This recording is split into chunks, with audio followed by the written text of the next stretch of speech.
So we can expect brutal difficulty and twitch reflexes to succeed here? 100%.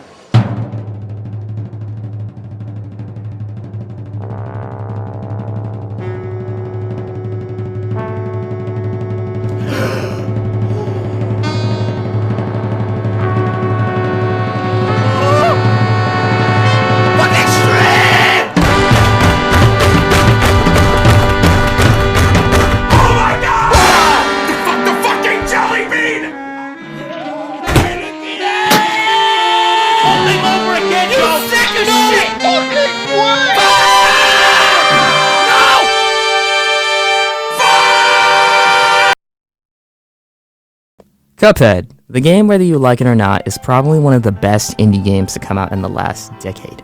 Its unique art style is something the gaming industry has never seen before, and the game absolutely blew up with almost every YouTuber you could possibly think of being on this game.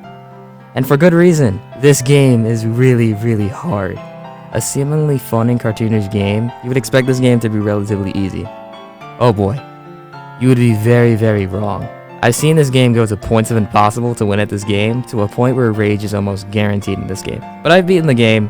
It's really, really hard, but it's possible, so I'll give you that. And that's what kind of made the game so special and unique. Now, over the years, the studio behind the game went pretty silent towards future DLCs and sequels. And it makes sense. If you've seen videos of the team making this game, it's really hard. It's completely hand-drawn and takes so much time to make. You could find videos dating back all the way to 2012 and 2013 of them doing this game. But in late 2019, we got an exciting announcement. DLC for Cuphead was in the works and introducing a whole new array of bosses for players to enjoy. And Miss Chalice being a playable character as well. This blew up and we got a 2020 release date on top of that. And the thing that got the whole thing going was that they announced a Cuphead show that was set to release on Netflix sometime next year. This was crazy, and it absolutely blew up. People were very excited for this because it made really so much sense. An animated series based on a video game that literally bases off of classic 90s animation is a perfect idea. Some people were on the fence, since, to be honest, video game adaptations, they don't have the best reputation for turning out the best. But in recent years, we've gotten great adaptations, such as Detective Pikachu, Sonic the Hedgehog, and lots of other video game movies. We're still waiting on that Mario movie, but that cast could go either way, to be honest. But after this announcement, we didn't get much till June of 2021, with a King Dice clip revealing that Wayne Brady would be voicing him.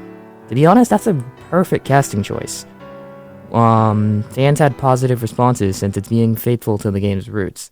Then in January, we finally got the February release date of February 18th. And the hype train had begun, and all we had to do was wait.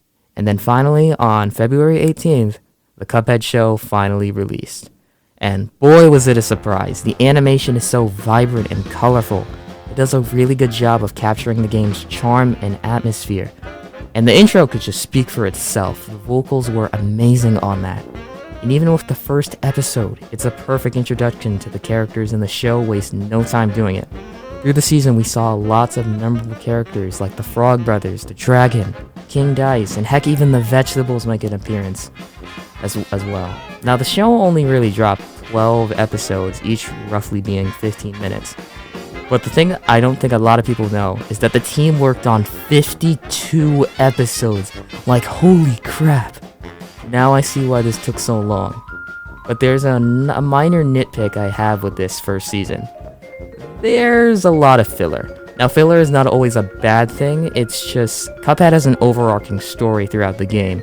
But I've heard the studio is doing that with the show, but it's taking a different direction regarding to the story. And that's fine. I feel the season was our introduction to Cuphead and their relationship with themselves and the characters, including the devil. But now we have these characters set up, Season 2 can go wherever the studio wants it to go. It'll most likely follow the main storyline of the game more prominently than where Season 1 left off.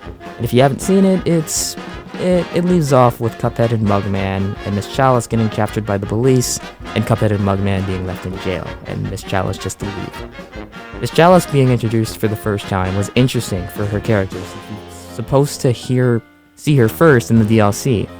then the show would come out after. But obviously due to COVID, we didn't really get that. A lot of switching was made with both projects. But obviously that wasn't the case here. I really like that they really kept the soundtrack for some of the bosses in the show. That I was not expecting, and it was so great to see. Like, some of the bosses' soundtracks I just instantly knew like that. And one thing I was not expecting was this to be a really great adaptation of the Cuphead game in general. It was a really great season, and the team at Netflix and Cuphead did a fantastic job on the Cuphead show. I'm very, very excited to see where this show goes next. So, what did you think? Did you enjoy the Cuphead show? Let me know below down in the comments, and make sure to subscribe to get further updates on the Cuphead show and anything in the realm of what I'm doing on my channel.